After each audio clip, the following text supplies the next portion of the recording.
ഹൈദരാബാദിലെ ബേഗംപേട്ട് വിമാനത്താവളത്തിൽ നടക്കുന്ന ഏഷ്യയിലെ ഏറ്റവും വലിയ ഏവിയേഷൻ മേളയായ വിങ്സ് ഇന്ത്യ 2024-ൽ ശ്രദ്ധാകേന്ദ്രമായി എയർ ഇന്ത്യ എക്സ്പ്രസിൻ്റെ ബോയിങ് 737 മാക്സ് 8 വിമാനം ഉപയോഗിച്ചുള്ള ഫ്ലൈയിങ് ഡിസ്പ്ലേ.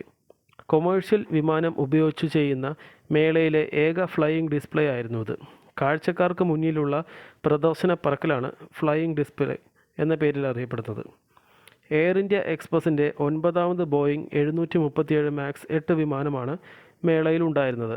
ഇന്ത്യയിലെ ചെറു നഗരങ്ങളെ ബന്ധിപ്പിച്ച് ഇക്കണോമിക് ക്ലാസ് വിമാനങ്ങൾ മാത്രം സർവീസ് നടത്തിയതിൽ നിന്നുള്ള നിർണായക മാറ്റമാണ് ഈ വിമാനങ്ങൾ ഉപയോഗിച്ചുള്ള സർവീസുകളിലൂടെ എയർ ഇന്ത്യ എക്സ്പ്രസ് ലക്ഷ്യമിടുന്നത്.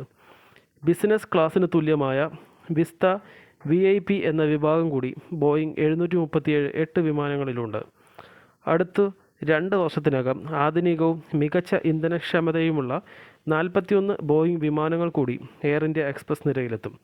ഇന്ത്യയിലെ ചെറു നഗരങ്ങളെ വൻ നഗരങ്ങളുമായും ഗൾഫ് രാജ്യങ്ങളുമായും സിംഗപ്പൂരുമായും കൂടുതൽ ബന്ധിപ്പിക്കുകയാണ് ഈ പദ്ധതിയുടെ ലക്ഷ്യം.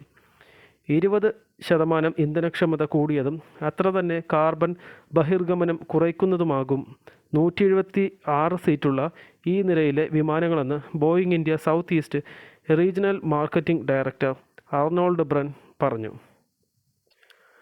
എയർ ഇന്ത്യ എക്സ്പ്രസിൻ്റെ പുതിയ ബ്രാൻഡ് അവതരണത്തിൻ്റെ ഭാഗമായി കഴിഞ്ഞ ദിവസം കേന്ദ്രമന്ത്രി ജ്യോതിരാദിത്യ സിന്ധ്യ അനാവരണം ചെയ്ത കലംകാരി ഡിസൈനിലുള്ള ടെയിൽ ആൻഡ് ഡിസൈൻ കൂടാതെ ബന്ദാനി, പടോള, ജംദാനി, ഫുൽക്കാരി, ഗമോസ, കാഞ്ചീവാരം തുടങ്ങിയ പ്രാദേശിക ഡിസൈനുകളും വിമാനത്തിൻ്റെ ടെയിൽ ആർട്ടിൽ ഇടം പിടിച്ചിട്ടുണ്ട്.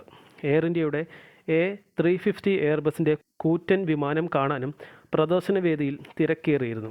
ഉടൻ സർവീസ് തുടങ്ങുന്ന എയർബസ് A350 നിലവിൽ പരീക്ഷണ പറക്കലുകൾ നടത്തുന്നുണ്ട്. 316 സീറ്റുള്ളതാണ് A350.